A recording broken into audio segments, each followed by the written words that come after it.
Já está gravado. Ok, obrigado. Portanto, em primeiro lugar, muito obrigado à Rafaela Pereira dos Santos Câmara, orientanda de doutoramento da professora Patrícia Matos, e que vai falar sobre o seguinte tema: trans é mulher. Dois pontos. Identidades de género, direitos e ativismo, a partir de uma etnografia das leis de violência doméstica a mulheres transexuais no Brasil. E o resumo que ela nos enviou é o seguinte: o trabalho de investigação de Rafaela Câmara, cujo ponto de situação apresentará nesta palestra, contém os seguintes aspectos, objetivos e métodos. 1. Acompanhar a instituição Casa Florescer, 1, primeira do Brasil, que atende até 30 mulheres transexuais em situação de vulnerabilidades plurais, família, relacionamentos amorosos e de amizade, escola, emprego, cotidiano, plataformas e locais de denúncia, justiça, sistemas de saúde. Os projetos de apoio desenvolvidos por colaboradores, empresas parceiras, entidades públicas ou privadas, além do atendimento psicológico, social e jurídico, o acesso à justiça em São Paulo, capital.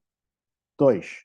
Entrevistar os diferentes interlocutores ou interlocutoras, primeiro, mulheres transexuais, segundo, profissionais da área do direito, juízes, delegadas da mulher, advogado ou advogadas de saúde, médico ou médicas, enfermeiros ou enfermeiras, social, gestores, assistentes sociais, psicólogos ou psicólogas e ativistas dos direitos humanos. Terceiro, traçar o perfil, naturalidade, raça, etnicidade, idade, escolaridade, profissão e residência das mulheres transexuais, de forma a analisar as suas individualidades, discursos e trajetórias de vida, passado, presente e futuro. 4. Ao quarto, analisar os discursos das mulheres transexuais, tendo em conta as suas relações com as concepções do corpo, identidade e performatividade de género. Analisar ainda as manifestações de formas de violência e os discursos da vitimização e resiliência. Entretanto, breves palavras só sobre a nossa conferencista de hoje. É estudante de doutoramento, como se disse, em Antropologia no Instituto de Ciências Sociais da Universidade de Lisboa, pesquisadora e bolseira da Fundação para a Ciência e Tecnologia de Portugal, mestre em Antropologia Social da Universidade Federal do Rio Grande do Norte, Brasil, e com mobilidade académica na Universidade da Bretanha Ocidental, em França. Graduada em Ciências Sociais e Direito, membro do Núcleo de Pesquisa CIRS-UFRN, Cultura, Identidade e Representações Simbólicas. Áreas de pesquisa, Antropologia do Género e do Direito. Portanto, estes dados, aliás, já seguiram com toda a informação para as pessoas interessadas e eu vou fechar o meu microfone e peço à Rafaela que faça o favor de começar a sua apresentação, que muito agradecemos. Boa tarde, boa noite a todos. Estamos em horário diferente. Primeiramente, gostaria de agradecer a oportunidade, o convite, por ter esse momento de fala, de explanar sobre um pouco, brevemente, sobre a minha pesquisa de campo, que está em andamento, em fase de finalização. No momento, eu estou no Brasil para finalizar esse campo de pesquisa e poder debater, refletir essa temática com vocês é extremamente importante para eu poder ter esse feedback e poder aprofundar as questões teóricas e práticas em campo. Então, vamos lá, vou partilhar aqui a tela. Para essa apresentação, eu vou focar nas minhas interlocutoras, nas mulheres transexuais e também nos operadores sociais e institucionais, porque senão iria ser muita informação. Deixa eu partilhar aqui.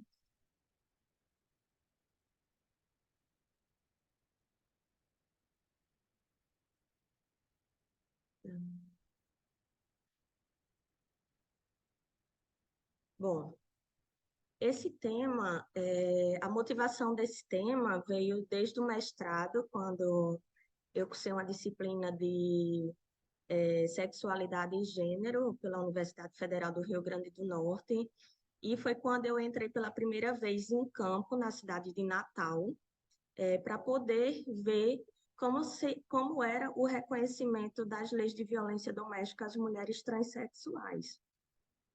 Então, desde 2017, né, que eu venho fazendo uma pesquisa para a época, foi para escrever um artigo no qual apresentei pela USP no Congresso de Antropologia do Direito, e se tornou, depois, posteriormente, minha proposta de tese, né, do doutoramento. E o porquê de eu ter colocado trans é mulher? Esses questionamentos justamente surgiram em função, dentro do meu próprio campo, na época em Natal, quando eu fui para a delegacia e fui entrevistar os operadores da área do direito. E eles, como na época era um critério subjetivo, de interpretação legislativa, diferente de hoje, que hoje já é lei, eles têm que sim reconhecerem as próprias leis, mas na época não, a interpretatividade era subjetiva. Então, a delegada no qual eu entrevistei, ela me questionou sobre a questão da vulnerabilidade de uma mulher trans e a hipossuficiência da força, alegando que não reconhecia a, a mulher trans a questão da sua identidade de gênero, porque ela levava pelo aspecto ainda biológico. Então, a identidade de gênero, ela é justamente o quê? Como você se identifica, como você se sente na sociedade. É muito além dos comportamentos, da maneira de falar, da forma de se vestir, é como realmente você se define. Então, minha temática gerou uma certa polêmica, né, em relação sobre o reconhecimento dos direitos, se eles são garantidos na prática ou não, como elas são vistas, como elas são tratadas, como de fato essa aplicabilidade, principalmente antes e depois, né, das leis em vigor, porque no Brasil existem leis específicas, diferentemente, por exemplo, de Portugal, que é com base no Código Penal, o artigo 52 do Código Penal em Portugal. E existe também o Estatuto da Vítima. Aqui no Brasil, não. Aqui no Brasil, as leis de violência doméstica, que vamos ver um pouquinho mais para frente, é a Lei Maria da Penha, a Lei de Feminicídio, que precisa realmente estar em prática, né, para poder garantir essa proteção às mulheres. Então, a escolha do meu campo no Brasil foi justamente o, o fato do Brasil ser considerado um país transfeminicídio, com maior índice de assassinatos e assassínios do mundo. Então, ele se encontra na 14ª posição, o ano consecutivo, em que existe esse crescimento de assassinatos de mulheres pela condição do gênero. E o meu trabalho de campo, ele está sendo realizado na cidade de São Paulo e em Natal. Para esta apresentação, o foco será em São Paulo, tendo em vista que é o primeiro estado no combate à violência doméstica e conta com 133 delegacias de defesa da mulher, que são delegacias especializadas, e apresenta o maior índice de assassínios de mulheres transexuais no país.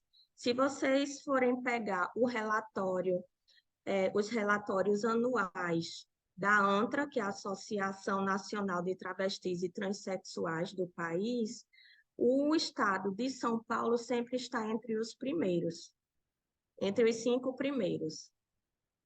Então, além disso, a cidade foi quem instaurou, né, inaugurou a primeira delegacia e foi quem também fundou, em 2016, o primeiro centro de acolhimento às mulheres transexuais, que são aquelas que se definem do sexo feminino. Então, esse centro de acolhimento, que é a Casa Florescer, que autorizou a menção do nome para a minha pesquisa de campo, e que eu venho acompanhando desde o período da pandemia, acho que 2020, foi 2020 que eu venho acompanhando, o início de 2021. Eu venho acompanhando realmente essa dinâmica, essas vivências dessas mulheres dentro da instituição. A instituição proporciona para essas mulheres, além do acolhimento, da escuta de uma equipe multidisciplinar, de psicólogo, assistente social, educadores, parcerias com entidades públicas e privadas, desenvolve um trabalho voltado tanto para a área de proteção à saúde, como de inclusão e inserção no mercado de trabalho, além de demandas educacionais, de incentivo à leitura, à escrita, à informática, né? Então, elas têm aula de informática, cursos profissionalizantes também. E essas mulheres, elas vêm de contexto de vulnerabilidades plurais. A instituição cabe até 30 mulheres, a maioria delas é um sistema rotativo, só que elas podem ficar em torno de 2 anos. Algumas estão lá há mais tempo, bem mais tempo. E a casa oferece o quê? Uma cama, atividades, elas têm refeição durante o dia, então elas vivem dentro dessa casa, é um lar para elas. Então, como elas vêm muitas vezes, devido à exclusão familiar, desde a infância, a entrada no trabalho sexual, prisão, dentro do contexto prisional, então, elas procuram essa instituição em busca de um novo projeto para a vida delas. A minha metodologia justamente foi observação direta e participante, porque eu tenho um contato com elas em campo, acompanhando suas trajetórias de vida, suas dinâmicas, tanto dentro da casa como fora da casa, como, por exemplo, idas à escola, ida ao hospital, cheguei a presenciar situações de tentativa, infelizmente, de suicídio, onde eu tive que levar a minha interlocutora para procurar uma ajuda profissional na área da saúde, a pedido da instituição. No dia, essa minha interlocutora, ela não queria conversar com os educadores, mas sim comigo. Então, o quanto é importante dentro desse contexto a escuta, o afeto e o acolhimento, porque elas muitas vezes são carentes justamente disso, desse afeto. E só em vocês ouvi-las, elas já se sentem felizes, realizadas, elas são, assim, pelo menos particularmente comigo, é uma relação de confiança.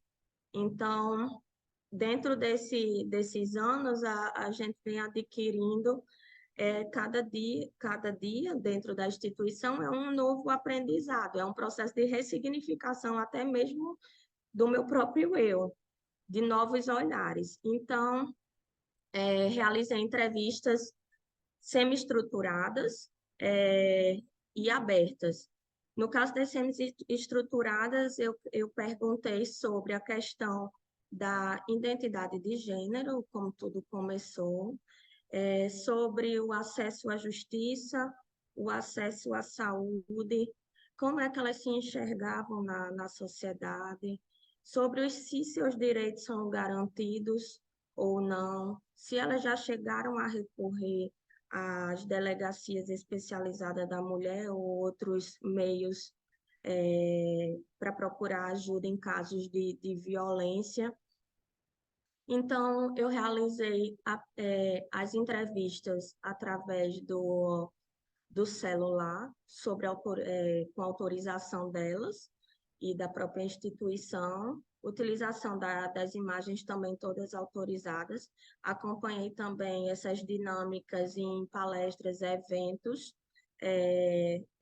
das minhas interlocutoras, utilizei o diário de campo para poder fazer os registros e anotar informações minuciosas que é preciso para a gente poder analisar posteriormente. Em relação à menção do nome, eu resolvi manter um anonimato, embora elas querem sim que eu mencione o nome delas, dê voz, mas por enquanto isso é algo a ser analisado.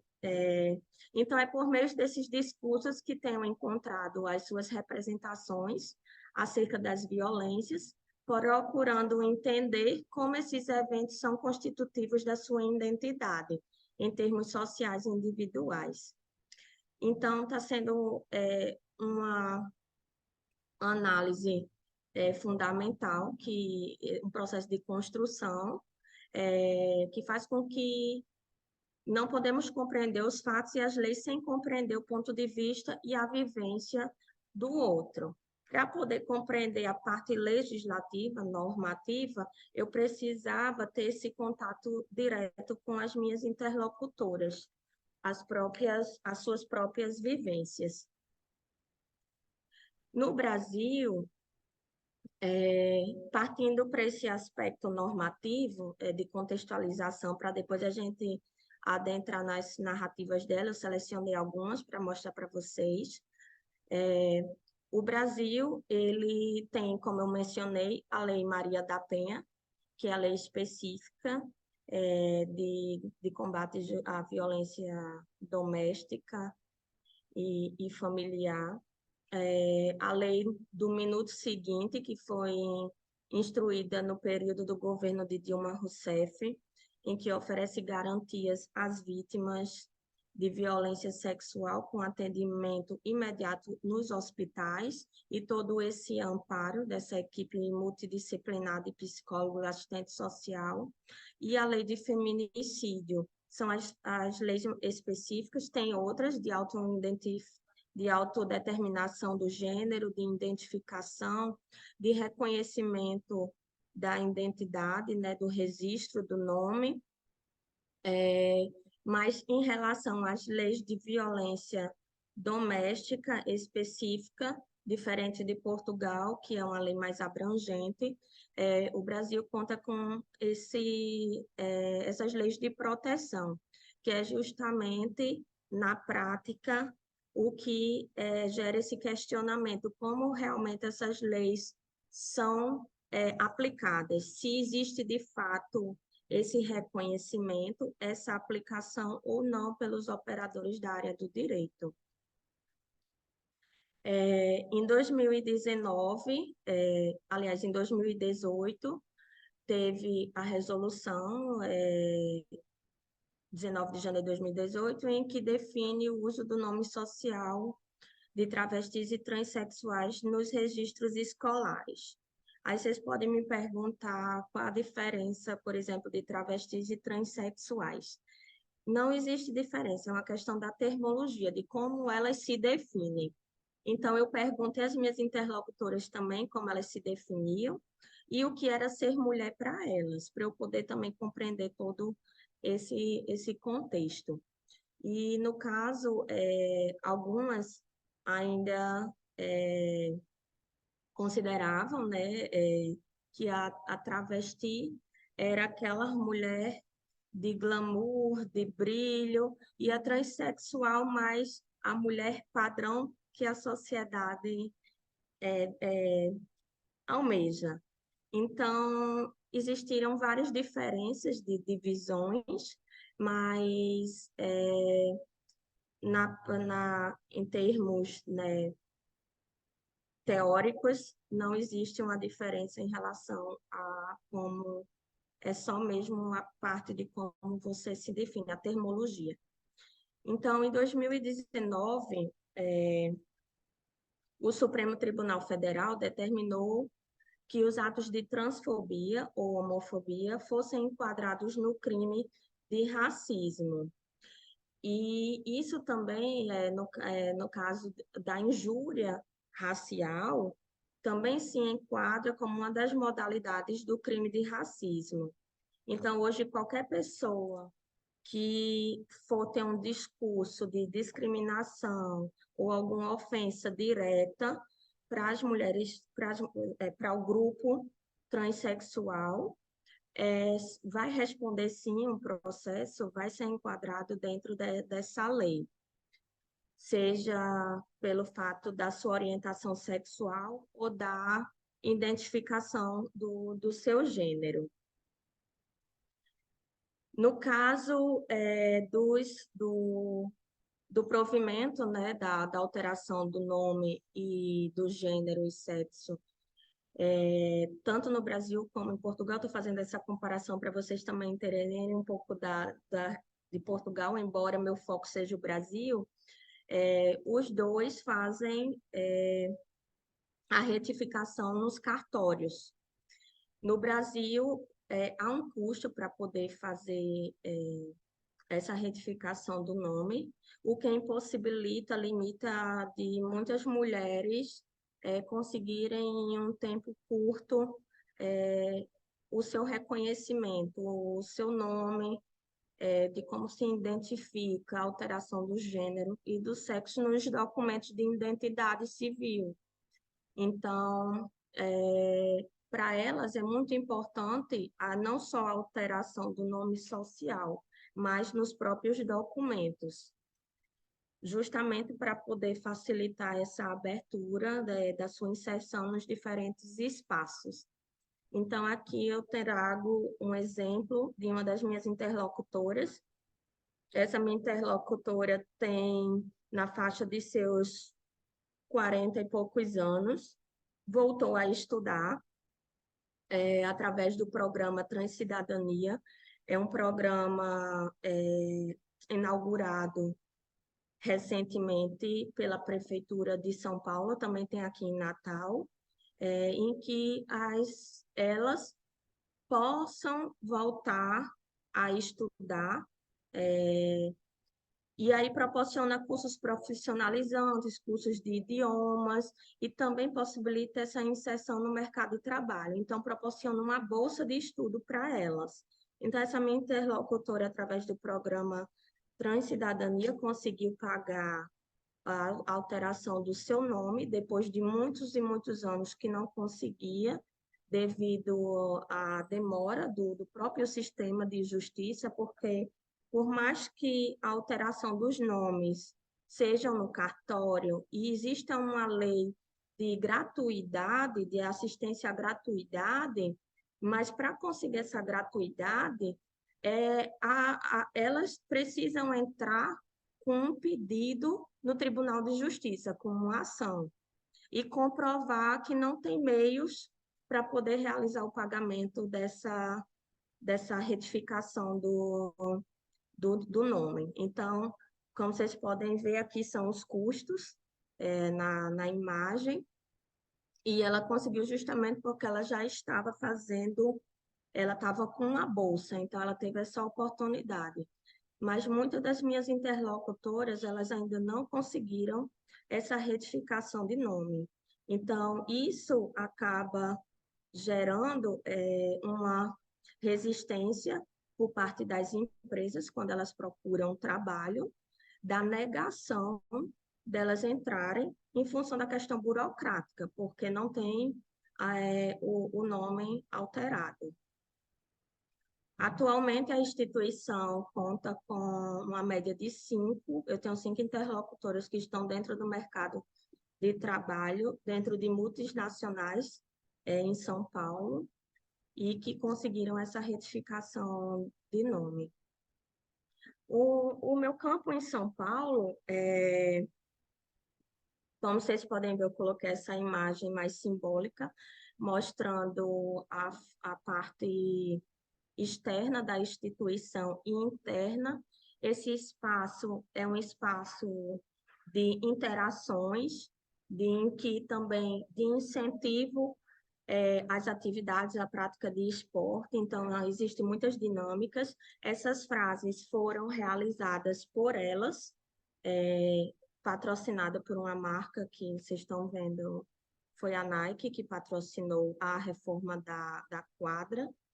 E a casa conta com a equipe multidisciplinar composta por 17 colaboradores, cozinheiros, agentes operacionais, orientadores, psicólogos, assistente social, o espaço físico também de 4 dormitórios, uma cozinha, espaço das refeições, sala de estar, lavanderia e quadra poliesportiva.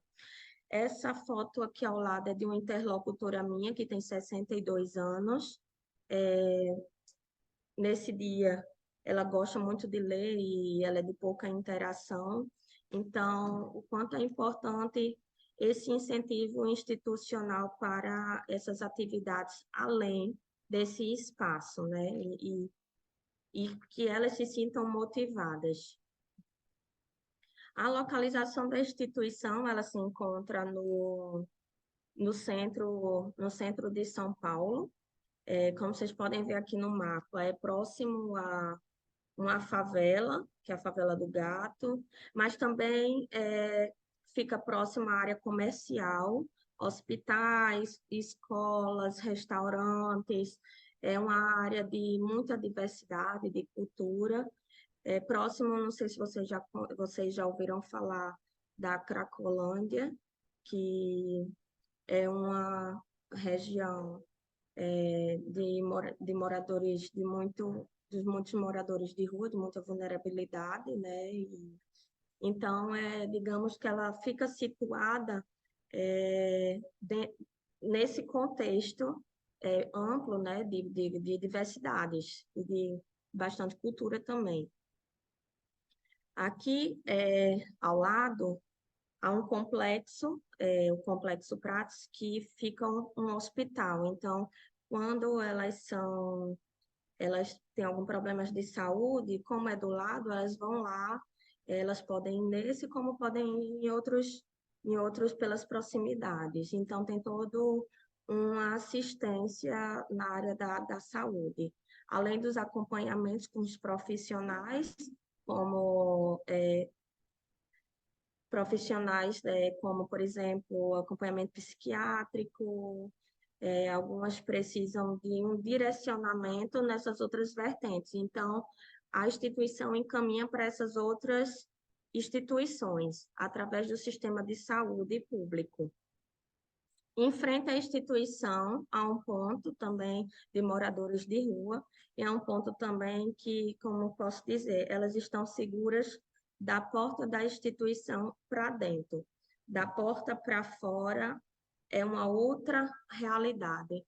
Então, o espaço seguro para elas é dentro da instituição, porque a rua, ela tem muitos moradores, né, que ali habitam, em que há o uso de substâncias ilegais, então, às vezes são gatilhos para elas voltarem à realidade que elas viviam anteriormente, né?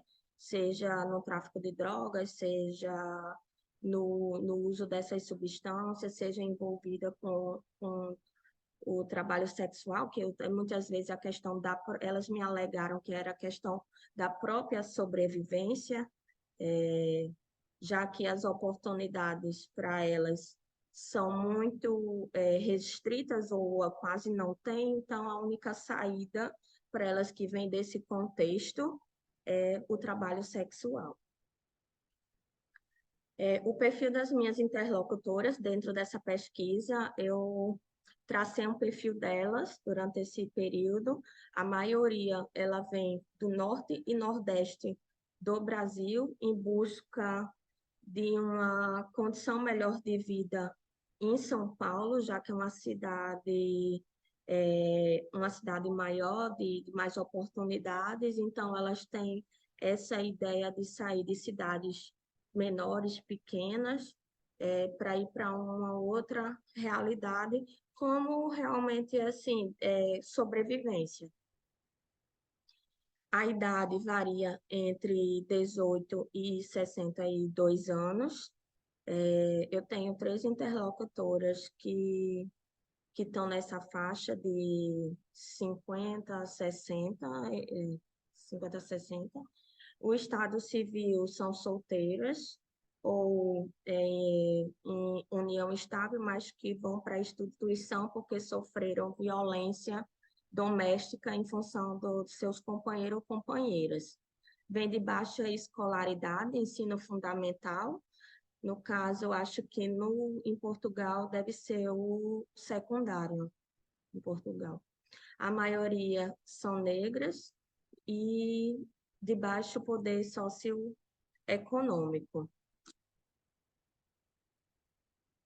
Aqui eu trago, sim. Então, a partir desse perfil, né, é importante justamente eu pesquisar a vida dessas minhas interlocutoras, porque vai implicar justamente no reconhecimento de como os direitos eles são garantidos ou não, seus significados, seus ideais, seus valores, conquistas na sociedade, esses diferentes espaços de atuação e o próprio reconhecimento da sua identidade. E, assim, embora o tema da transexualidade seja ainda considerado um tabu para a sociedade, muitas vezes é implicado justamente de uma forma dolorosa para elas, porque é uma morte de um sujeito diária, é uma luta diária que elas têm para poder serem reconhecidas como mulheres. Então, nesse viés de alguns marcadores, através dos perfis delas, presentes, né, nas suas trajetórias de vida, alguns aspectos eu fiz uma relação de que a aceitação, a negação, a transformação do corpo, o processo de transição da reversão. E aí, esse processo da reversão é porque eu tenho uma interlocutora que, depois dela fazer toda a transição, colocou prótese de silicone, ela retirou e voltou ao estereótipo masculino, por ela ser contra o processo de hormonoterapia, porque ela diz que é prejudicial à saúde dela, mas ela considera uma mulher trans. Ela diz que não é o aspecto físico que vai definir se ela é mulher ou não.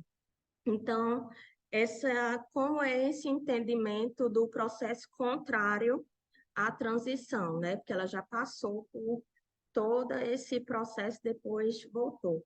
A questão da resistência também, o medo é muito forte, um medo tanto individual como partilhado, a questão da própria violência e a influência da religião, da família.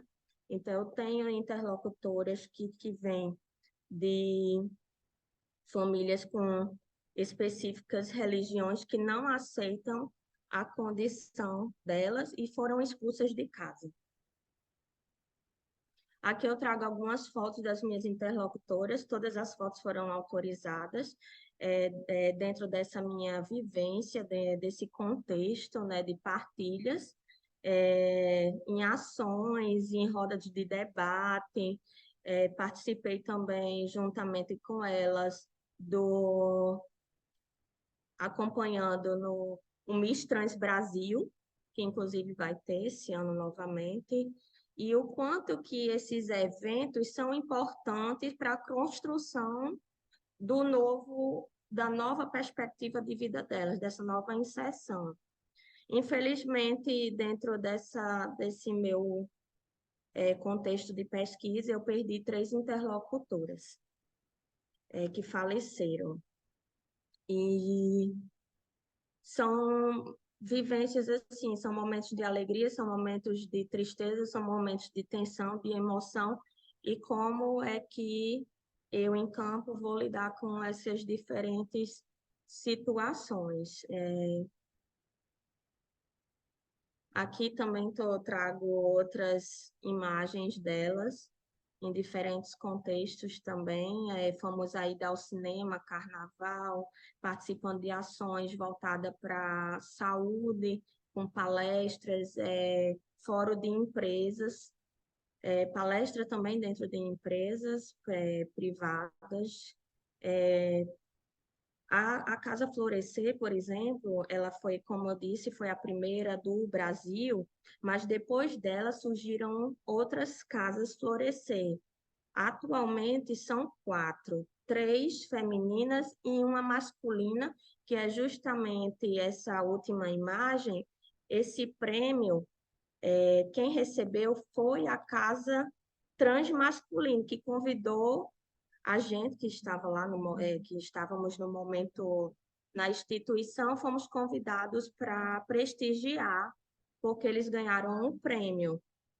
Então, foi uma homenagem, tiramos a foto, mas dentro dessa perspectiva de proposta da Prefeitura de São Paulo, com os fundadores da instituição, né, da Casa Florescer, que recebe anualmente uma ajuda de custo para poder manter, né, pagar os funcionários, isso é muito além. Então, existe justamente o quanto é importante ter essa rede de contatos para poder fortalecer as demandas dentro da instituição e fora da instituição.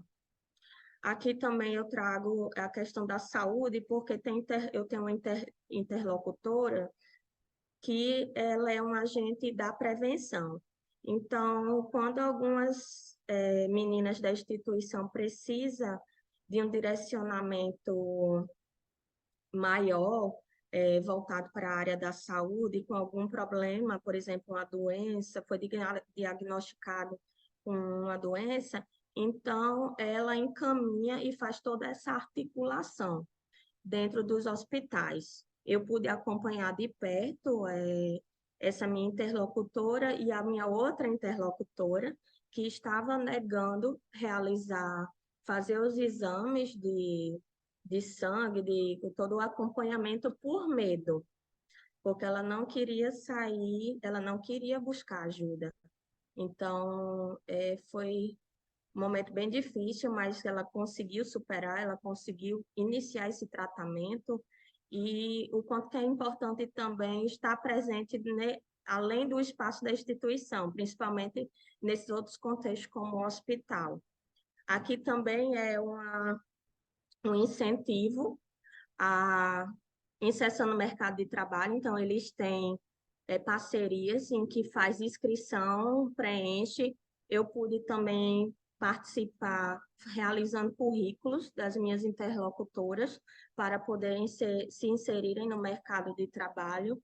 Também acompanhei gravações em eventos em que elas puderam estar presente, dar a voz, mostrar sua trajetória de vida e serem reconhecidas. Que eu vou trazer para vocês alguns relatos, agora eu vou adentrar nas narrativas, que é através dessas narrativas que a gente vai poder analisar as diferentes manifestações de violência que essas minhas interlocutoras passaram. Vou trazer aqui, no caso, por exemplo, seja relacionado ao aspecto do acesso à justiça, como da violação dos seus direitos. Então, a questão da própria identidade de gênero, da exclusão familiar. Então, o primeiro relato é o seguinte: hoje prefiro recorrer à justiça com meus próprios méritos, usar minhas mãos para me defender, porque na delegacia não vai dar em nada. Ou seja, elas preferem fazer justiça com as próprias mãos porque não acreditam no próprio sistema de justiça do Brasil. Você acredita que ser uma justiça falha, não há garantias. Então, muitas vezes, elas não procuram a ajuda porque elas já sofrem várias represálias ao longo da sua vida, que acreditam que quando chegam na delegacia, como algumas já me comunicaram que foram, E eu até cheguei a presenciar um caso com policiais em que eu precisei dialogar com eles, porque uma interlocutora minha foi comprar um medicamento de... esqueci de hormonoterapia, isso, é de hormonoterapia, e comprou, né, no particular, na farmácia, não foi na rede, não ganhou da rede pública, e quando ela abriu a caixa, o medicamento não se encontrava dentro. Então, ela foi pedir um novo medicamento, pedir a substituição, e os próprios profissionais da farmácia negaram e acusaram ela, né? E ela estava acompanhada com outra interlocutora, chamaram a polícia e foi quando o gestor da instituição pediu para que eu fosse lá ver. E aí eu fui ver o que estava acontecendo, conversei com elas, perguntei se elas autorizavam realmente fazer um boletim de ocorrência, caso não chegasse em um acordo, e elas autorizaram, não tiveram medo, porque elas alegaram que não fizeram, que abriram apenas o medicamento e não se encontrava, que inclusive podiam puxar pelas câmeras da farmácia. E isso elas sofreram um certo preconceito, discriminação por elas serem mulheres transexuais. Então, como elas foram vistas nesse ambiente? No final, chegamos a um consenso e o próprio gerente da farmácia me entregou um novo documento, eu conferi, assinei, mostrei meus documentos e voltamos para a instituição. Foi um momento, e cancelando, no caso, não demos, a gente não deu entrada no boletim de ocorrência. Falamos com a polícia de que não precisava levar adiante devido ao acordo. Mas foi uma situação bastante constrangedora e de fato, assim, desafiadora, porque como você vê de perto a forma de tratamento delas por parte de profissionais que, em vez de ajudarem, mas estão ali para recriminarem, né? É uma violência. Então, diariamente elas sofrem essa violência. Então, esses relatos é justamente isso, é um ciclo de exclusão e de violência. Aí, por exemplo, esse outro exemplo aqui, deixa eu baixar aqui a tela. Fala o seguinte, há uma cela, essa minha interlocutora foi presa por mais de 10 anos. E vocês me avisam quando faltar um tempinho, porque senão eu vou me perder. Há uma cela para as monas, travestis e trans, onde permaneci, só que o convívio é junto com todos os homens. Não tem como você correr de nada, você é a bola da vez. Se tem uma droga na cadeia, vai querer que a gente para resolver. Se tem uma lavagem de roupa, somos nós. Fui presa e não teve ninguém por mim, tinha que me virar sozinha. Eu tinha a opção de me prostituir para sobreviver ou de fazer um corre.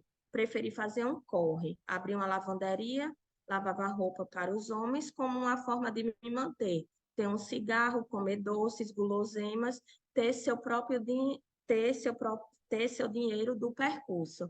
Era uma troca. Então, para elas conseguirem ter o que elas queriam dentro da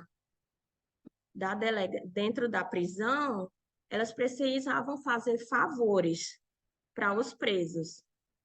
Então, uma também fala o seguinte: teve uma mega rebelião em 2001, quando estourou a cadeia. O pessoal do Comando Revolucionário Brasileiro da Criminalidade é uma facção de São Paulo que me sequestrou e me estupraram. Eles tiveram a sorte de me achar. Fizeram uma fila enorme para me usar. Já estava desmaiada, toda ensanguentada. A cadeia estava tomada. Hoje não tenho facção, mas antes tive que me inserir numa delas. Eu vivi na cadeia porque não tinha opção. Tenho uma grande gratidão pelo PCC, que é uma outra facção contrária a essa primeira, porque foram eles que me salvaram da facção inimiga. O PCC começou a esfaquear os caras para poder me tirar de dentro da cela e levar para frente da cadeia e me socorreram ao hospital público, tanto que fiquei 16 dias em estado de coma. Outro relato. Quanto aos castigos na cadeia, é muita solitária, surra. Se tiver uma indisciplina, dependendo da discussão, briga, ou se você quer alguma droga, vai para a solitária. Eu fiquei 2 meses. É você e você. Não participava dos banhos de sol, de nada.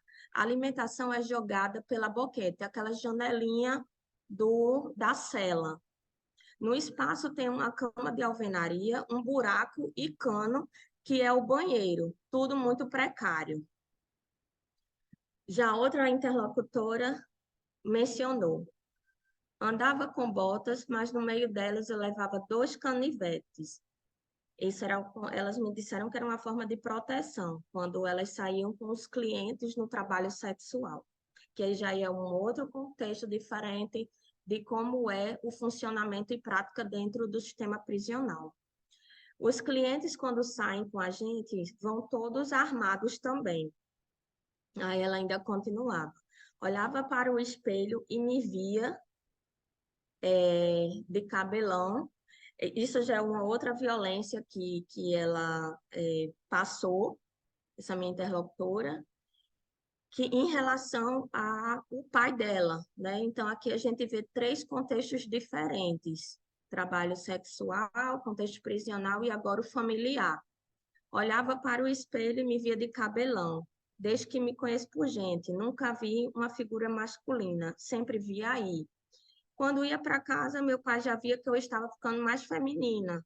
Até que no dia do meu aniversário, de 12 anos, meu pai falou assim: tira essa camiseta porque eu quero ver uma coisa. E eu tirei.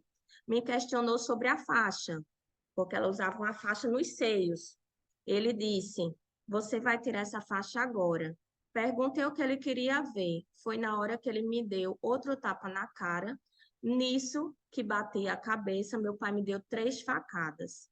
Olha as cicatrizes, né? Nessa altura ela me mostrou uma por uma. Ele tentou me matar.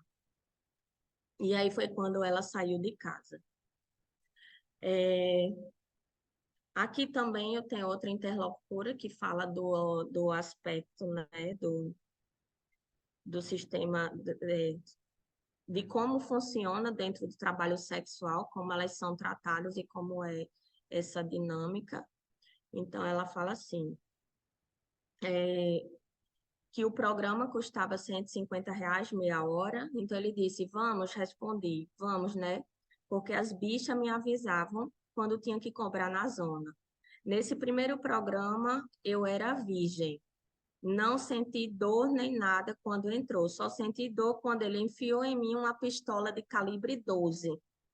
Ou seja, o tamanho da violência, né, que ela sofreu nesse primeiro. E ela já tinha sofrido antes a violência, anteriormente, como vocês podem ver, pelo pai. E posteriormente, quando saiu de casa, foi entrar no trabalho sexual como meio de sobrevivência, essa outra situação. E ela ainda continua. Mana, quando menos espera, ele puxou a 12 embaixo do banco e disse: se você gritar, dou um tiro na sua cara. Não grita. E ficou me molestando com aquela arma. Enfiava e tirava o tempo todo. Bicha, eu saí do carro toda ensanguentada. Não conseguia andar direito. Ele disse: você vai sair agora do meu carro sem roupa e sem nada. E você ainda tem sorte de eu te deixar viva, porque quem eu queria matar, já matei. A minha sorte foi que um caminhoneiro me viu e me deu carona. Então, esses relatos, né, eu tenho mais relatos aqui, elas continuam mencionando como era esse tratamento e esse funcionamento no trabalho sexual também, as formas de violência dentro desse contexto, tanto pelos clientes, mas também como uma cafetina. Eu tenho uma interlocutora minha que ela foi agredida em praça pública de São Paulo, no centro de São Paulo, em que a cafetina é como se fosse uma responsável por elas no trabalho sexual. É como há uma hierarquia, né, dentro dessa área. E elas precisam repassar uma parte do dinheiro para essa cafetina. Então, a cafetina cortou o cabelo dela todinho em praça pública, agrediu ela, filmaram, essas filmagens circularam nas redes sociais, de WhatsApp, Facebook, em São Paulo. Então, foi bem difícil para ela voltar a se reerguer, mas ela precisava continuar no trabalho sexual, porque era a sua única forma de fonte de renda. Deixa eu ver. Sim, em relação à identidade de gênero, quando eu questionei para elas, né, que também já é um outro aspecto, ela me disse o seguinte, outra interlocutora, eu já sabia que era uma transexual. Quando neguei cortar o cabelo, o meu pai me deu um tapa na cara e disse, a partir de hoje, eu esquecesse que eu tenho um pai. Eu e minha irmã fomos abusadas sexualmente do meu pai durante 6 anos. Nesse momento, minha interlocutora chorou em silêncio. O que é mais foda para mim é saber que a pessoa que nunca deveria me julgar é a pessoa que mais julga até hoje. Ele abusou de mim e é alcoólatra. Me colocaram para fora de casa e entrei na prostituição. Então, ela fala aqui, né, sobre também o funcionamento em relação à diária uma cafetina, que custa em média de 70 a 80 reais por dia, para elas poderem ter um lugar para dormir, um quarto. E é, isso não está incluído o café da manhã, é apenas o valor da diária, que elas precisam repassar para a cafetina. Então, ela diz que cada cafetina tem sua máfia, né? É, em relação a como administrar tudo. Então, com chuva, sem chuva, doente ou não, temos que fazer o programa, elas têm que fazer o programa, que é fazer noite e pagar o valor da diária, senão não entra na casa. A cafetina quer o dinheiro, não importa o horário de trabalho ou o que está fazendo, é a primeira coisa que ela pede quando chegamos na casa. Cadê o dinheiro, B? Volto para a praça e trago o dinheiro de ontem, de hoje, que já está contando. Quando o ponto, a avenida é de outra cafetina, temos que pagar uma quantia extra. Se não pagar, é o doce que elas mandam. O doce é a punição. O significado de doce é punição.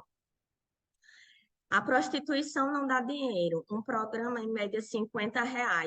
Se você cobrar muito na avenida, não paga nem a diária da cafetina. Muitas vezes, nossa única opção é roubar. Por isso, somos conhecidas na maioria das vezes como ladras. Essa fama de perigosa ladrona é por necessidade. Tinha medo do cliente dar o doce, a punição. No dia seguinte, porque ninguém quer ser presa, encontrada pela polícia. Cansei de ver bichas na esquina pipocando, morrendo na minha frente, do meu lado, e não podíamos fazer nada. Tive que engolir e ficar quieta, vendo minhas amigas morrendo. Se eu abrisse a boca, era a próxima. Voltava para o quarto, chorava, tomava banho e depois era obrigada a trabalhar, me colocar para a rua novamente. Essa é a nossa realidade. Aqui eu já trago, vou mencionar esses 3 depoimentos,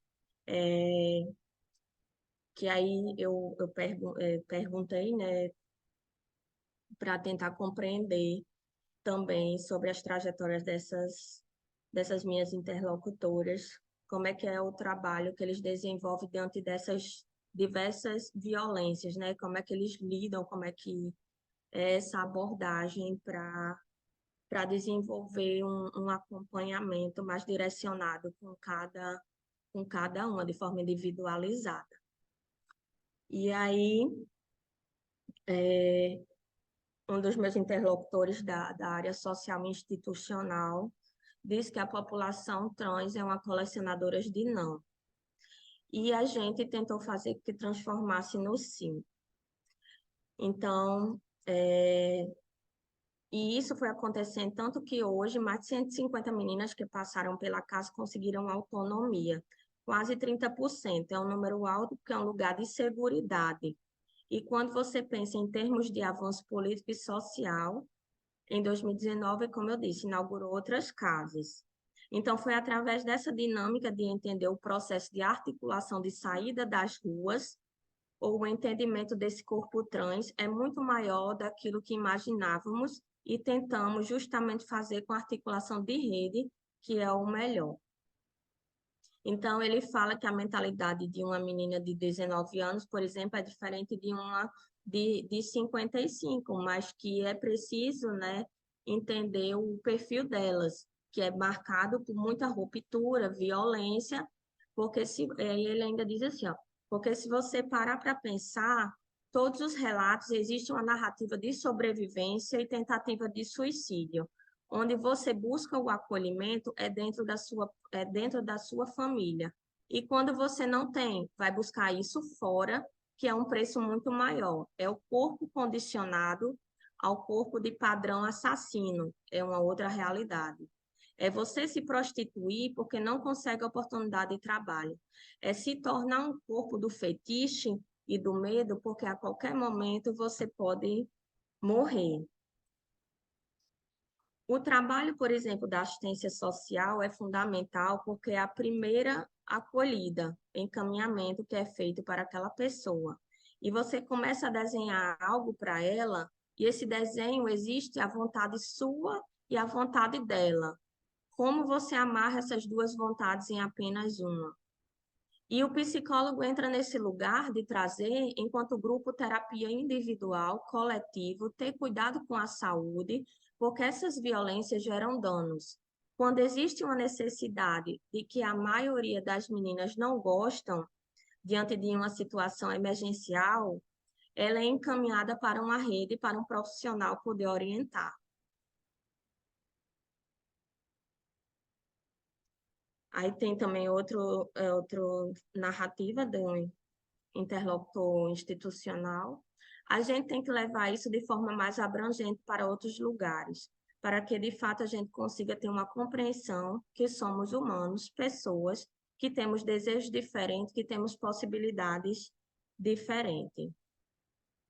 E aí foi quando eu perguntei também como essa triagem do acolhimento. Então, elas chegam na instituição, nesses contextos de vulnerabilidade, tem esse primeiro acolhimento, essa escuta, entregam um kit, ofertam um banho, tem a alimentação, porque elas passam muitas vezes vários dias sem dormir, sem ter uma cama digna, como essa minha interlocutora falou, para deitar.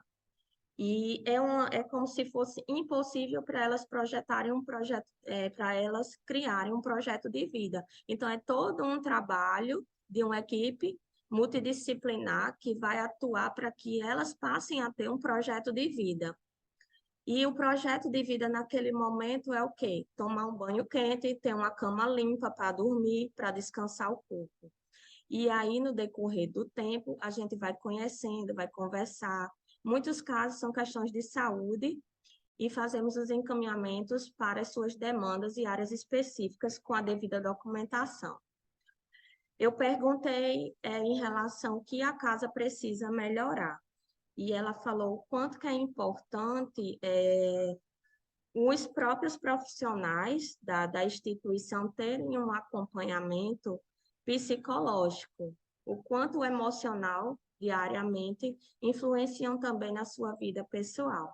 E aí ela fala, a casa em São Paulo precisaria de um suporte para a equipe de trabalhadores, porque se você olhar, o número de pessoas doentes na assistência está crescendo, principalmente o número de pessoas da equipe técnica, que está na linha de frente, que tem essa sobrecarga de responsabilidade e que precisa dar conta da demanda e não pode se cansar nunca. Não tem suporte de terapia, não tem psicólogo, apenas no particular. Então, diante dessas minhas narrativas, eu criei em conjunto com as minhas interlocutoras um mini dicionário para poder compreender algumas palavras-chave que é voltado dentro do contexto prisional, dentro do trabalho sexual, para poder também compreender um pouco, de fato, essas individualidades e esses significados que são além. Então, montei juntamente com elas, de forma coletiva, esse dicionário.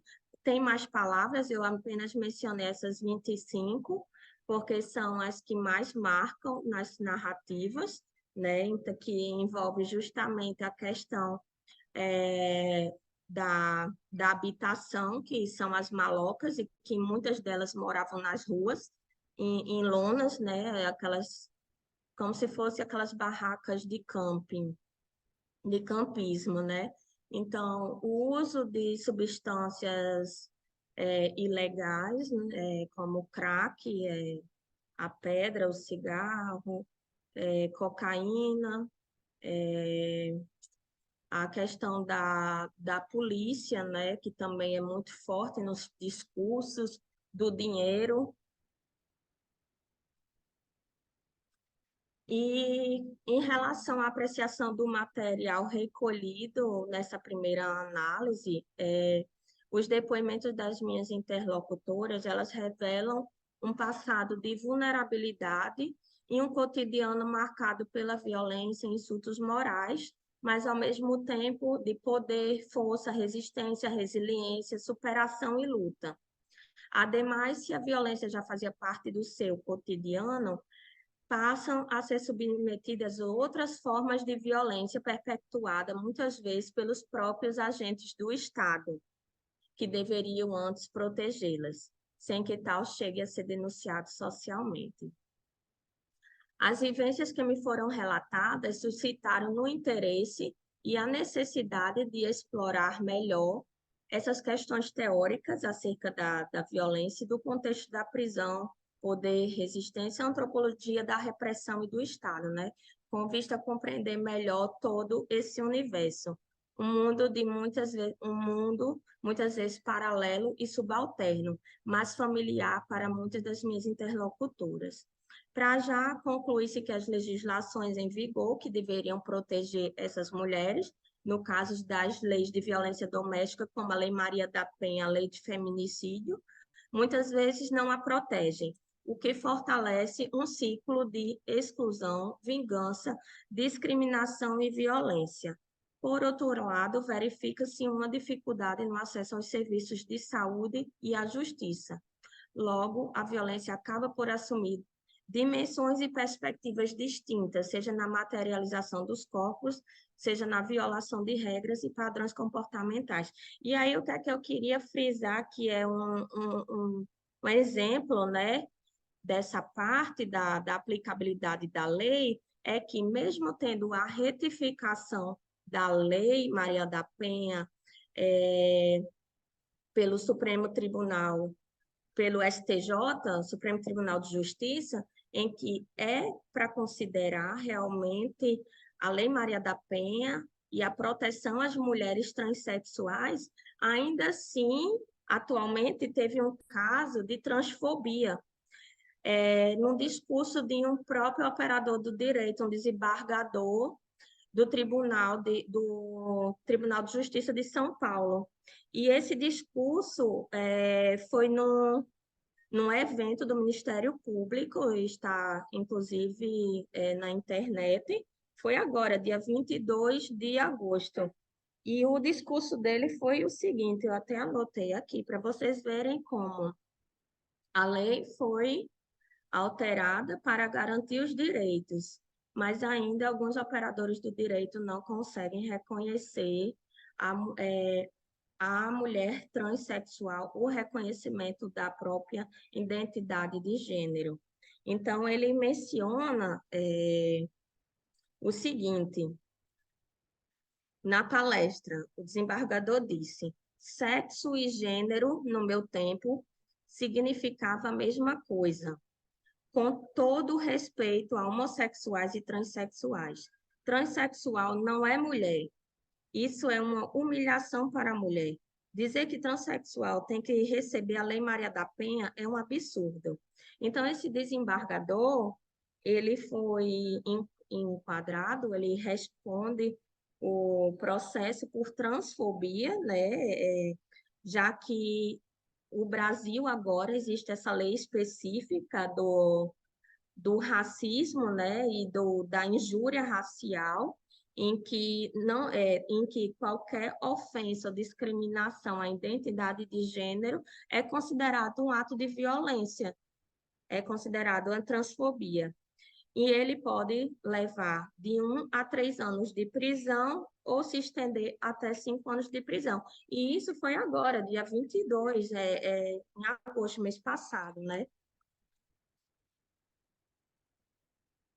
Então, para finalizar, quando tratamos da questão da transfobia, da violência e da LGBTI-fobia, seja em função do gênero ou da identidade de gênero, a vítima, o que as instituições, as entidades públicas promovem, o Ministério Público, o Tribunal de Justiça, as delegacias especializadas da mulher, é que essas pessoas que sofreram a violência, elas procurem esses lugares, né, essa rede de apoio para realizar a denúncia. E a denúncia, ela pode ser pública, qualquer pessoa pode realizar. Portugal também é assim. Então, ela irá mencionar o nome do conhecido, ou o nome completo do agressor, o local que ocorreu, se teve testemunhas ou não, descrever os fatos e comprovar essa violência, comprovar esses atos, seja através de gravações, de prints, de qualquer escrita, qualquer forma que possa comprovar que a pessoa foi lesionada, seja de forma psicológica, seja de forma física, tortura, e a violência é muito mais que isso, né? Porque não se enquadra apenas na física.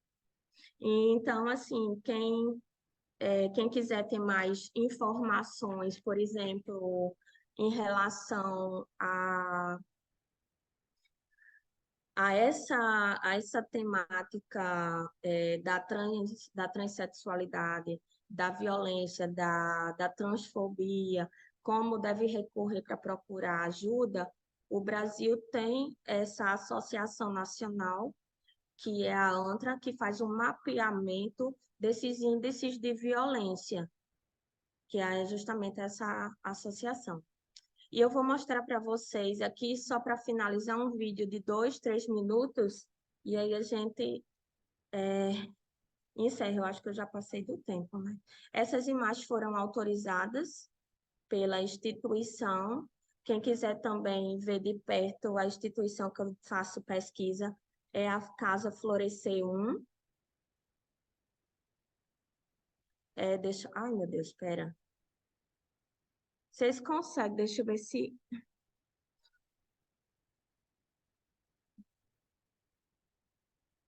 Deixa eu ver se vocês estão... Deixa eu ver se vocês conseguem ouvir. Não estamos a ouvir. Então, sim, agora... Posso? Sim, sim. Ah, obrigada.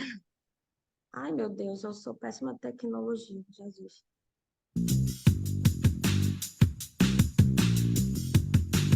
A Casa Florescer, na verdade, ela surgiu no processo inicial em 2015, quando começou a aparecer na rede da assistência um grupo grande de mulheres travestis, nem falava mulher transexual muito naquele momento. E esse número começou a crescer, então em 2016, março de 2016, inaugurou este espaço. A casa hoje atende 30 pessoas que vieram de situação de ruptura, como a gente narra em muitas histórias de pessoas trans, a negação à família, o não acesso à educação, o não acesso ao mercado de trabalho e, consequentemente, a moradia.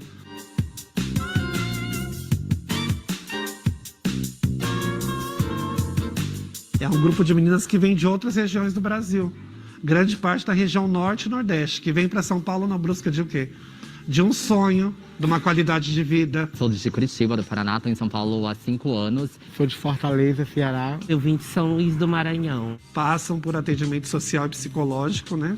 E tem toda essa articulação de rede, que eu falo, a rede de saúde, a rede de educação, acesso à documentação, acesso a esportes, lazer, cultura.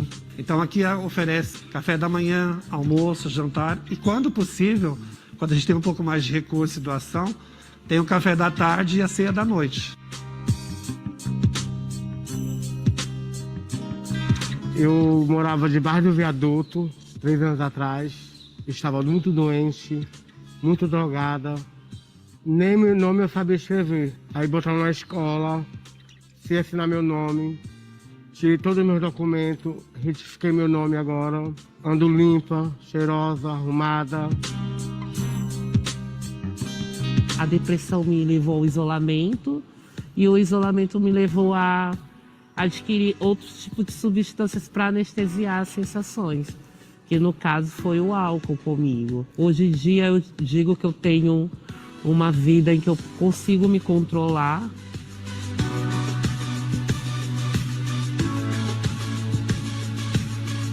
O mercado de trabalho, ele ainda precisa mudar? Precisa, mas eu acredito que a gente está tendo uma visibilidade, a gente está conseguindo chegar em determinados lugares, em cargos, posições, a gente tem a política com pessoas trans nos representando muito bem.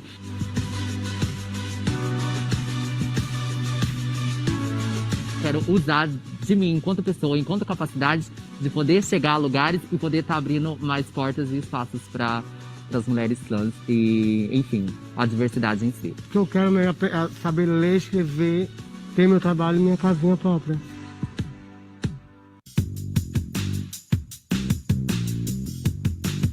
A Casa Florescer, na verdade, ela surgiu no processo inicial em 2015, quando começou a aparecer na rede da assistência um grupo grande de mulheres travestis, nem falava mulher transexual muito naquele momento. E esse número começou a crescer. Então, em 2016, março de 2016, inaugurou.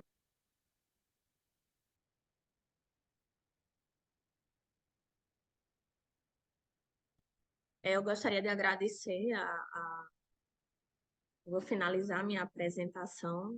O vídeo já estava repetindo, mas esse universo é tão amplo, né, tão diverso, que existem tantas temáticas para poder refletir, para poder analisar, e principalmente as narrativas muito potentes sobre suas trajetórias de vida e também dos profissionais que ali atuam e precisam também ter, né,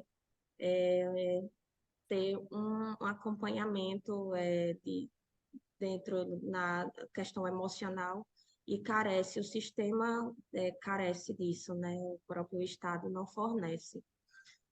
E obrigada a todos. Ok, Rafaela, obrigado.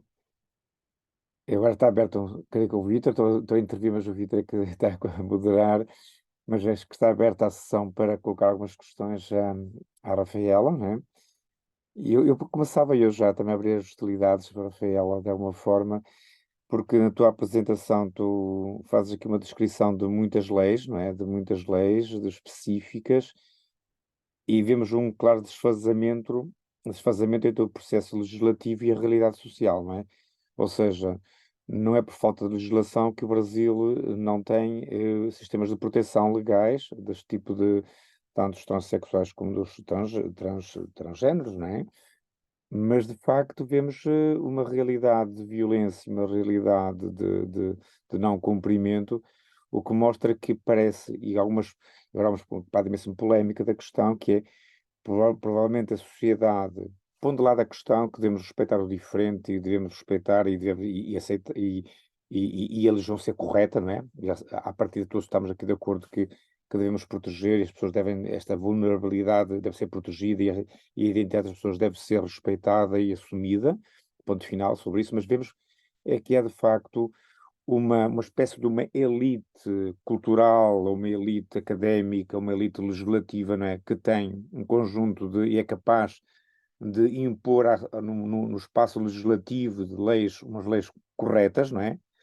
e depois uma maioria social, uma sociedade que não entende e que mantém uma série de transfobia e machista e que o que mostra por vezes este tipo de quase duas sociedades em que anda mais à frente a legislação do que anda a educação e a preparação da sociedade para este tipo de pessoas, não é? Vemos como a própria família, até aqui tu citas um juiz, não é? Um desembargador que ele mesmo está desfasado da lei que deveria defender e que deveria pôr em prática. E isto é uma coisa interessante de olhar como é que o Brasil, algumas das políticas de saúde para homens, saúde para os trans, estão avançadas, não é? Mas ao mesmo tempo temos uma sociedade retrógrada, não é? Uma sociedade onde este avançar legislativo não é percebido e não é consensual, e vemos até muito da discussão sociológica e política, né? Os evangélicos, o bolsonarismo e tudo isso, que são contra este tipo de exageros, os exageros progressistas da legislação. Isso é primeiro um campo que eu te queria colocar. Um outro aspecto, e este aspecto vai muito dentro das críticas atuais que se fazem hoje nos Estados Unidos, na Europa, nas ciências sociais, que é que a esquerda e a luta pelos direitos, não é? Pelos direitos sociais chegou a um extremismo, para entre aspas, esse extremismo, em que só se foca nas políticas identitárias, não é? E que descurou, a esquerda está a descurar tudo o que é as desigualdades sociais e uma sobrevalorização de uma dimensão que é a questão das políticas identitárias, de um juízo de valor, de condenação daqueles que são contra isso, etc, etc, etc. Todos os partidos, inclusive em Portugal e noutros países, estão quase focados nesse tipo de progressista e descuraram o resto. Há aspectos aqui que eu não concordo e há aspectos que eu concordo. Há aspectos que acho que, de facto, as ciências sociais e a esquerda foram muito bem progressistas em trazer certos aspectos que eram descurados, não é? E que eram causa de muita violência e de proteção desta vulnerabilidade, mas já não concordo com a maximização, quase só se fala disto e não se fala do resto, não é? E no teu caso, no trabalho que tu apresentas aqui, há aquilo que poderíamos fazer uma espécie de síntese de duas questões, das dois âmbitos, não é? Porque estas mulheres, e tu disseste muito bem, a sua maioria são negras, não é? São negras, são pessoas de baixo rendimento económico, e o que mostra que, e isto é muito interessante, introduzir na tua investigação, a meu ver, é que as desigualdades sociais, não é? São também a causa da transfobia, não é? Não é só porque tu tens um género diferente, não é?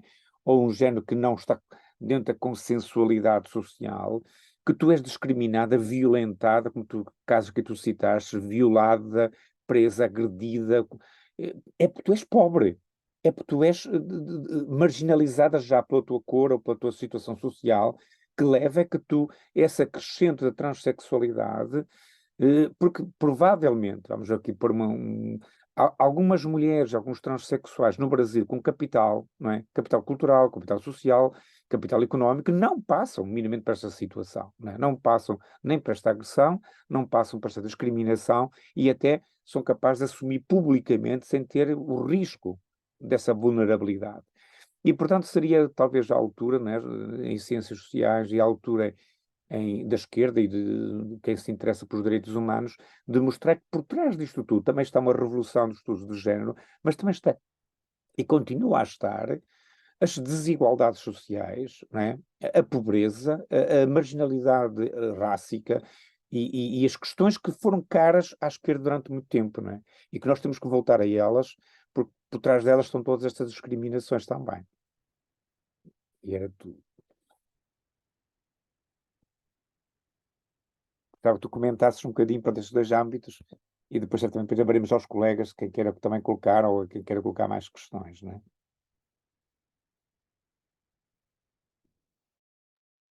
Professor Campelo, muito obrigada pelas contribuições.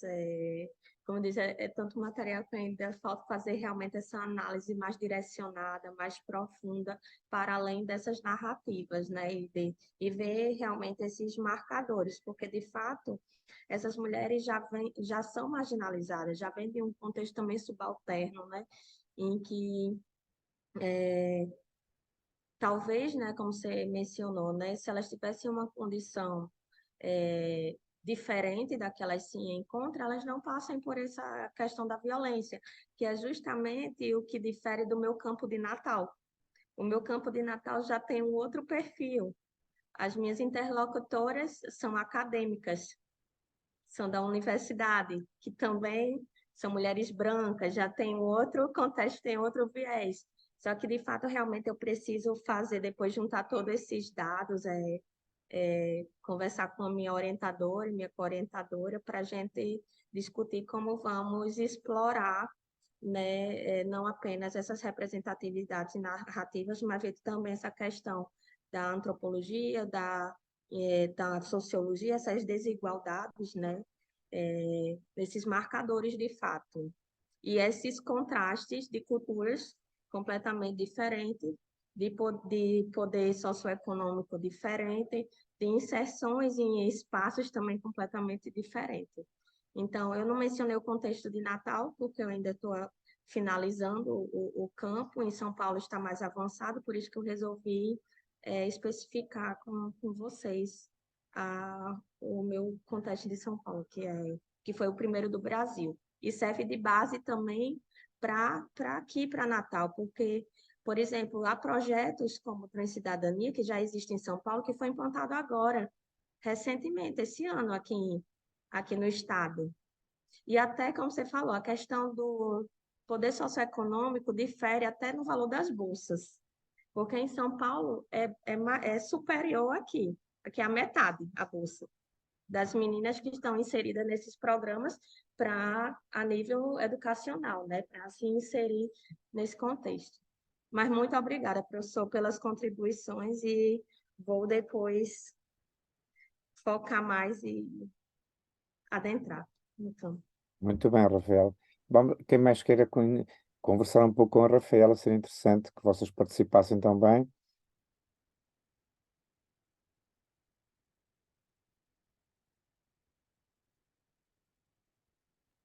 Uhum. Eu acho que a Rafaela nos transportou aqui para uma autêntica face do abismo, ou do bordo do abismo. Isto é abismal. É horrível. Uma pessoa não fica igual depois de ouvir uma coisa destas. Embora saiba alguma coisa. Mas confesso que, enfim, estou absolutamente de acordo, evidentemente, com o que disse, com o apontamento que disse o meu amigo Álvaro Campelo, que o fundo disto tudo é um problema, digamos, profundíssimo, que se me afigura existir no Brasil, e não só no Brasil. Está generalizado no mundo inteiro, infelizmente, mas com muita acuidade na América Latina, que é as desigualdades sociais gritantes, não é? Há um ponto que eu sou franco. Eu não conseguia viver, claro, se tivesse nascido no Brasil e fosse brasileiro, teria que me engajar de uma maneira ou de outra para tentar superar uma situação, mas eu só estive no Brasil uma vez, 3 semanas, em 2011, dando algumas conferências, e não podia sair do meu hotel do Rio de Janeiro, por exemplo, onde eu fiquei também no Recife, numa casa onde me instalaram, onde instalavam vários professores universitários que convidavam. Não se podia sair. Estive a tomar banho na praia porque pedi por tudo a uma amiga que me deixasse tomar banho no Atlântico Sul, no litoral do Brasil, e ela, a determinada altura, já estava com medo, ao Vitor, é melhor irmos para o carro, que isto aqui já não está a ficar muito bom. De maneira que lá me enfiei eu com os meus calções de banho, todos molhados, envolvido numa toalha no carro dela, para me ir embora lá para a tal casa onde tudo se fechava, como se fosse uma prisão, no fundo, não é? Ora bem, de maneira que eu sei que no Brasil há tudo, é um continente, e existem pessoas extraordinariamente interessantes e ricas do ponto de vista mental, intelectual, que há imensa publicação no Brasil, imensas universidades, imensas gente a trabalhar, há pessoas como você, e uma das perguntas que eu gostava de lhe fazer é esta. Com certeza você foi-se aproximar deste abismo, porque isto é mesmo abissal, quer dizer, quando nos descreve estes depoimentos individuais destas pessoas, quer dizer, isto é horrível de ouvir, é horrível de transcrever, é horrível de ler. Isto uma pessoa vai ter pesadelos. E eu perguntava-lhe como é que enveredou, ou qual a razão, se por acaso ela é consciente, que a levou a aproximar-se deste fenómeno, porque isto é um fenómeno que não é combatível nem por uma, nem por duas, nem por três, nem por 100, nem por 200.000 pessoas. Isto é um fenómeno, infelizmente, mundial, que está a crescer, não está a diminuir, porque a gente vê esta violência um bocado por toda a parte, não é? A vários níveis, até de governos, não é? O do Brasil anterior é um caso, não é? Foram lá a Brasília dar cabo de edifícios públicos e praticar todas aquelas ações. Com o trumpismo é a mesma coisa, mas vemos isto em muito lado. Portanto, de facto, há aqui um problema para o qual o mundo se encaminha. Eu já tenho 75 anos, já vi muita coisa e, nomeadamente, vivi debaixo também de uma sociedade, ainda em Portugal, bastante. Conheci bairros de lata, fui a bairros de lata e conheci o que era um bairro de lata. Coisa tremenda, mas isto agora é pior, porque isto envolve droga, envolve muitas outras coisas, envolve uma violência muito maior. Portugal de antes era conhecido como o país dos brandos costumes, é claro que nunca foi assim tão brando como isso, mas de qualquer maneira nós vemos os crimes aumentarem também aqui em Portugal, crimes graves, não é? E quer dizer, muitas pessoas para sobreviverem, para viverem a sua vida confortável de pequeno burgueses, como eu sou, ou até de burgueses, pura e simplesmente ignoram estes problemas, vivem como se não fosse nada, subiam para o lado, não é? É que eu gostava de lhe perguntar, de facto, a motivação, não é? Se é possível saber-se, porque às vezes nós somos motivados por questões inconscientes, não é? Somos levados por um desejo de conhecer coisas ou de experimentar coisas que não sabemos de onde vêm. Mas realmente faz impressão a situação em que o mundo se encontra. Eu já sou uma pessoa idosa, já não terei uma vida à minha frente muito longa, embora continue sempre a comprar livros e sempre a ler e sempre a estudar, como se tivesse um longo futuro, e como se acreditasse de facto que vale a pena aprender e estudar, mas de facto isto deixa-nos numa situação quase de angústia, não é? Porque somos impotentes perante uma tão grande e grave atentado ao ser humano. Quer dizer, isto é uma coisa que não tem nome, quer dizer, não tem nome. Peço desculpa, mas é de facto um desabafo perante uma coisa tão horrível. Mas muito obrigado por nos ter apresentado isso com a coragem que tem de estudar isso, que é importante que haja pessoas que se aproximem deste abismo. Olhem, eu não quero interromper. Muito obrigada ao Álvaro e ao Vítor por estes comentários. Eu peço desculpa, mas vou ter que sair. Gostei muito, Rafaela, parabéns.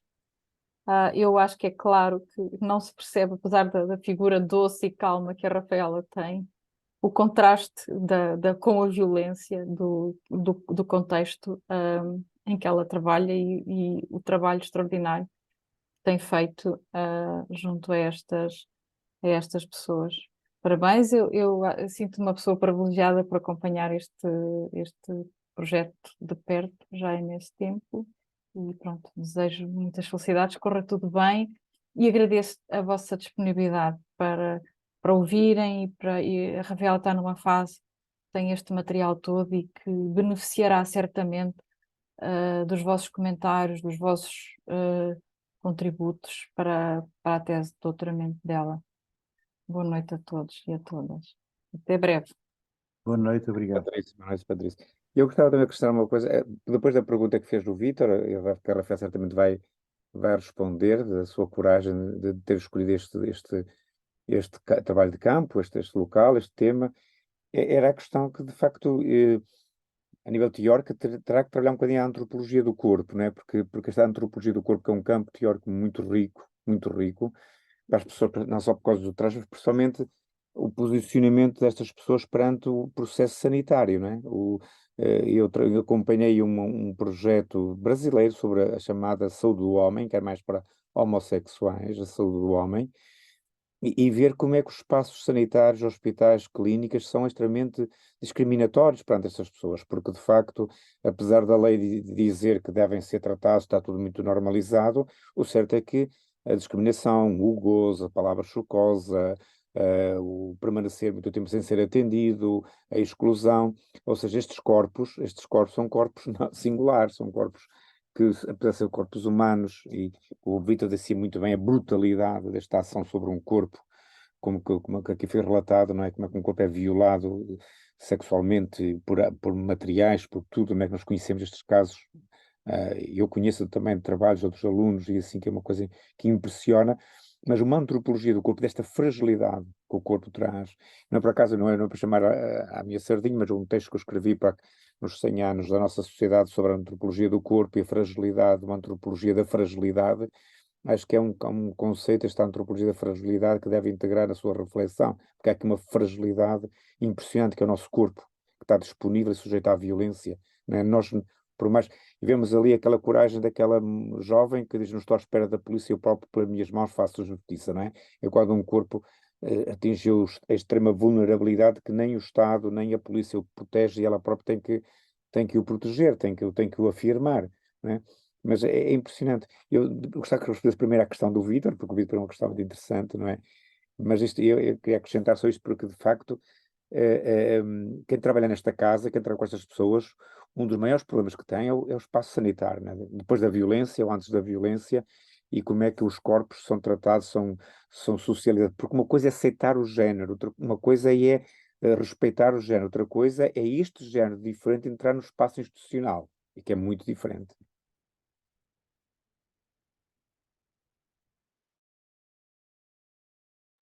Professor Campelo e professor Vitor, são colocações riquíssimas e, de fato, professor Campelo, quando o senhor fala sobre a antropologia da fragilidade, me lembrou bastante Vinney Haddad, né, que fala a questão da dor, do sofrimento, dessas emoções, né? Então, como é que são, de fato, você disse, esses corpos, eles são tratados e são vistos.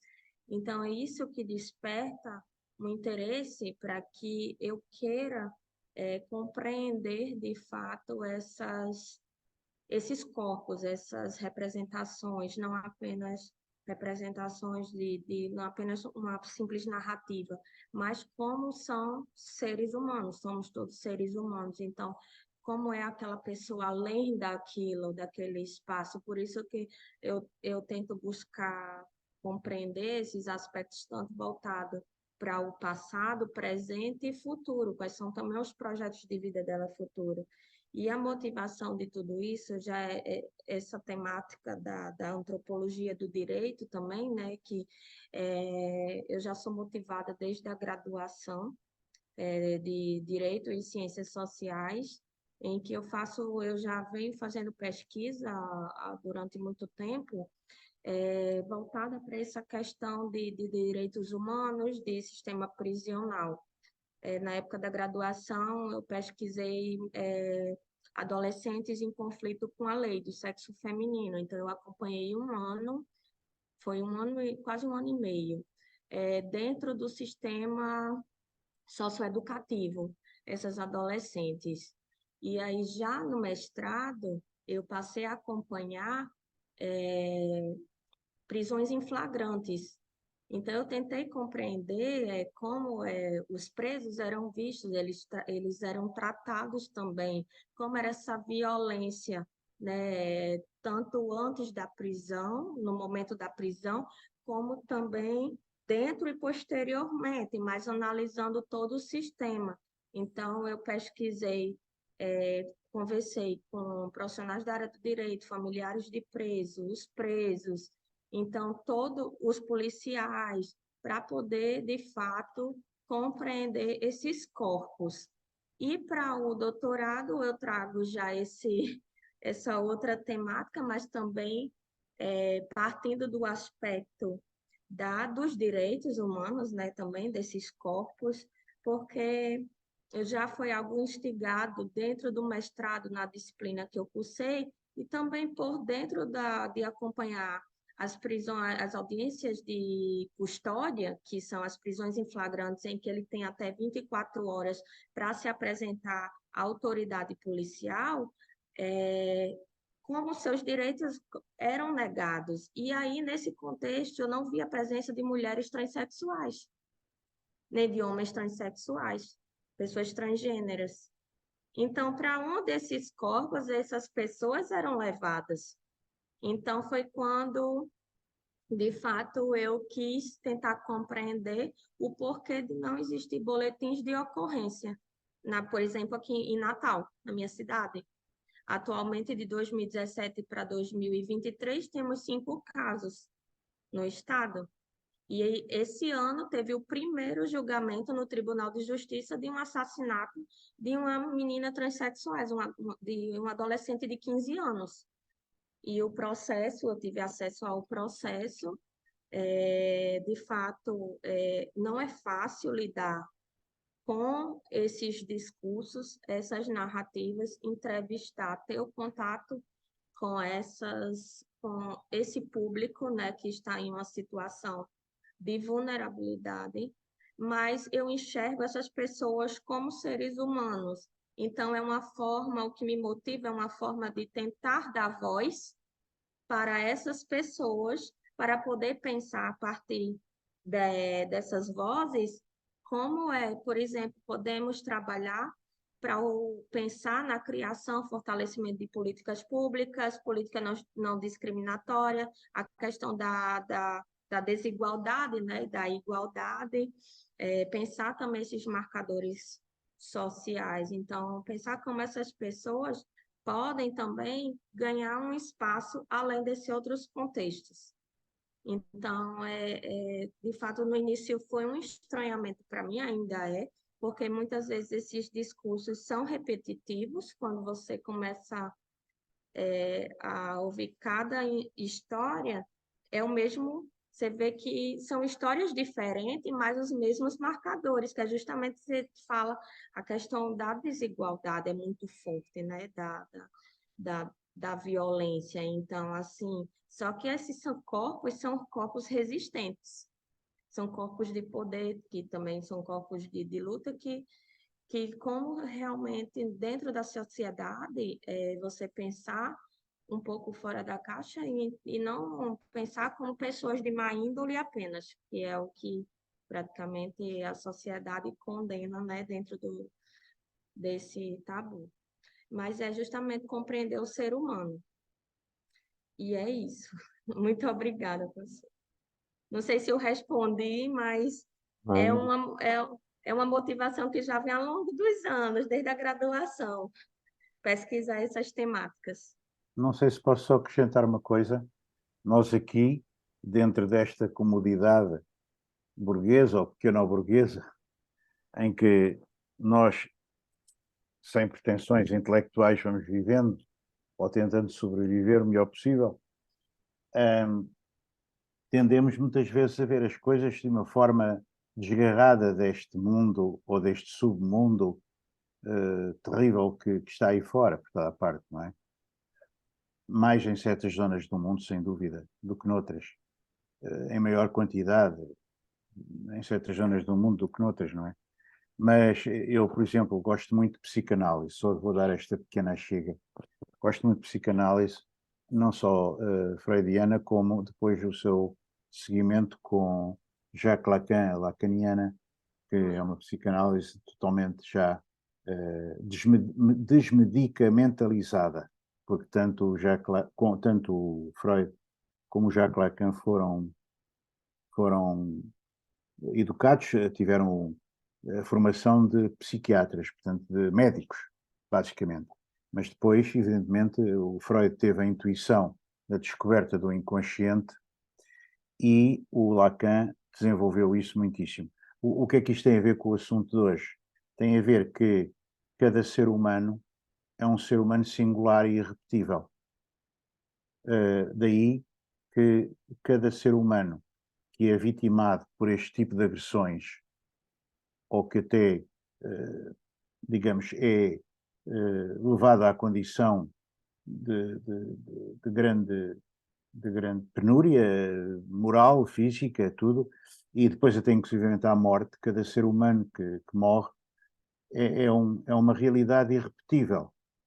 Portanto, há um valor intrínseco a cada ser humano, uma dignidade e um valor intrínseco a cada ser humano, seja ele lá qual for. E isso está intrínseco na forma como a psicanálise lida com as pessoas, porque na psicanálise não há a pessoa a falar das suas queixas, o médico a ouvir, e depois é o médico que fala, ou o psicólogo ou o psiquiatra que fala e que determina: olha, o senhor vai tomar estas drogas assim, assim, e classifica as pessoas segundo um código de doenças que é conhecido, não é? De doenças mentais. Há um código internacional de doenças mentais e a pessoa é classificada, e então os medicamentos apropriados são estes e estes e estes. No caso do Freud, ele inventou a chamada talking cure, a cura pela fala, que o ser humano é um ser da fala. Nós temos prazer em falar. Aliás, eu sou um exemplo extremo desse prazer. Mas, por isso, vou ser sucinto e calar-me já. Só para dizer que há um grande debate em psicanálise, tenho assistido a vários colóquios ultimamente, embora perceba muito pouco deste problema do transgénero, porque nunca o estudei como deve ser, mas há um enorme debate sobre esta questão do transgénero, como já houve sobre o autismo, por exemplo, em psicanálise lacaniana. Gostava só de dizer isto. O descendente, o herdeiro oficial de Lacan, por testamento mesmo, é o Jacques Alain Miller, que é casado, mas penso que a mulher dele é capaz de ter falecido, com uma das filhas do Jacques Lacan, a Judith. E ele até tem aqui, por acaso estive a ler esta tarde por causa da palestra da noite, mas isto é outro mundo. Tem aqui um trabalho longo numa revista que se chama La Règle du Jeu, publicado já este ano, sobre a questão do trans. Mas tem havido muitos colóquios e debates sobre a questão do trans. Tenho também aqui outro artigo ao meu lado, Transgenre, Lacan et la différence des sexes, de 2021. Mas tudo isto nos soa a falso, ou nos soa a um pouco intelectual, no sentido negativo do termo intelectual, quando nós somos compaginados, quando somos presentificados com casos tão horríveis como estes. Ou seja, aqui estamos perante já um outro universo, não é? Isto olha, não sei como é que é descrever, é qualquer coisa que nos alerta para que, no fundo, somos uns privilegiados por estar aqui em casa, um ambiente relativamente tranquilo, termos uma prateleira de livros que podemos ler, temos o tempo para ler e podemos estudar estes casos de um ponto de vista teórico, não é? Porque eu não sou antropólogo de campo, nem nunca fui provavelmente antropólogo em sentido estrito, não sou licenciado em antropologia, nem doutorado em antropologia. O que me interessa muito é por antropologia sempre, porque eu sou, na minha raiz, arqueólogo pré-historiador. E, sendo arqueólogo pré-historiador, se não soubesse antropologia, mas era uma antropologia diferente. E, como também no meu tempo não se estudava história contemporânea, fiquei um pouco amputado das questões contemporâneas que agora estou a estudar. Tanto que, há uns anos, desde 2015, faço parte, como investigador, do Instituto de História Contemporânea da Universidade Nova de Lisboa. E então ando a colmatar com leituras todo o dia, porque tenho bastante tempo disponível, felizmente, é outro luxo, a colmatar essa falha. E uma das coisas que me interessou sempre muito foi entender a especificidade do ser humano naquilo que ele tem de inconsciente, não é?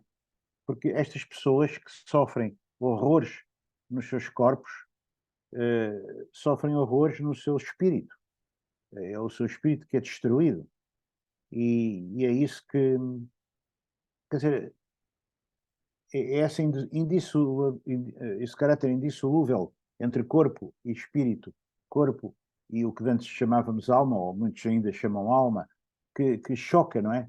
Que é a destruição psicológica de um ser humano, não é? Como é que um ser humano que é vítima deste tipo de agressões sexuais, de agressões ao seu corpo, de intrusões em qualquer coisa que que nem é dele, porque na verdade eu não tenho o meu corpo, nem me identifico com o meu corpo é qualquer coisa que me é um pouco estranho, na verdade, do ponto de vista psicológico ou psicanalítico, mas na verdade eu tenho que lidar com ele, não é? Esta semana vou a 2 médicos para cuidar do meu corpo. Portanto, estas pessoas não têm esses meios económicos, não têm esses meios familiares, não têm esses meios sociais, por mais que haja leis. Há sempre um desfazamento, porque estamos numa sociedade que protege enormemente uma elite que vive entre portões extremamente. Eu vi no Brasil, eu fui visitar pessoas, eu vou ser rápido e concluir, fui visitar colegas, levado por outra colega, não é, que tocava a um botão de uma porta e aquilo abria-se como se fosse um fortim, não é? E aí sim, lá dentro podia-se falar como se fossem pessoas europeias, portanto, pessoas que vivem, pessoas europeias de uma classe elevada, ou média ou elevada, que vivem, de facto, num ambiente protegido. Mas é terrível viver assim, em apartamentos, ou em vivendas, ou em condomínios de luxo, ou de relativo luxo, quando ao lado há favelas. É uma coisa, eu não consigo imaginar, é terrível, francamente. Mas não é só aí, é por todo o mundo, e mais disfarçadas ou menos disfarçadas, há favelas em toda a parte. E não vemos a coisa melhorar. Pelo contrário, vemos a violência, instalou-se agora na Europa, vemos a Europa e todo o mundo a apostar em sistemas de defesa, em armamentos, o dinheiro que devia ser para a regeneração social, não é? Há uma corrida aos armamentos, de toda a parte, e isso é extremamente preocupante, não é? Nós temos as eleições americanas em breve e rezamos aos santinhos para que não vá para o governo de novo aquele senhor que lá já esteve, não é? Porque, de facto, se for, estamos desgraçados. Estamos desgraçados. Vemos muitos governos, mesmo aqui na Europa, muito dividida, governos de extrema-direita, feroz, não é? A tomarem conta do poder. Eu sou um europeísta, sou uma pessoa que gosto muito da União Europeia, mas vejo que ela também está cheia de defeitos e de problemas. É uma União Europeia, como é um mundo em geral, não é?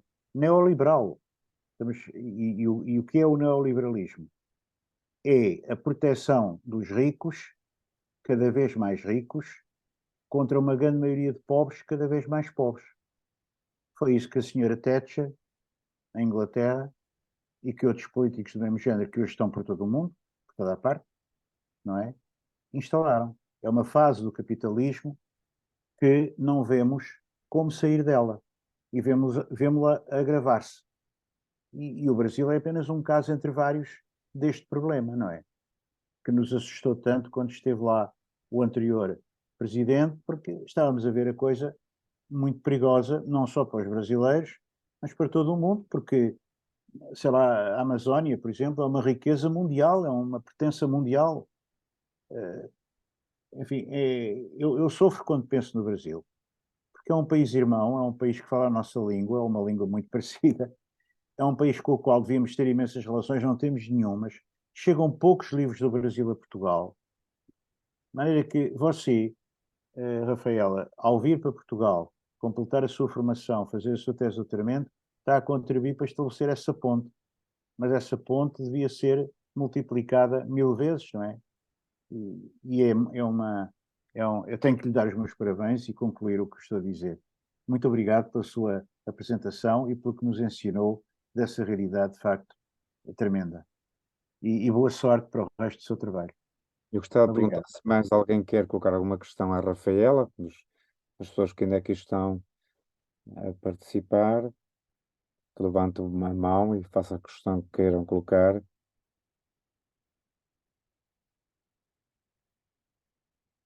Parece que não. E eu só mais um comentário, Rafael, desculpa lá, mas é mais um comentário e damos por terminada, que é a questão destas autorrepresentações dos narrativas, não é?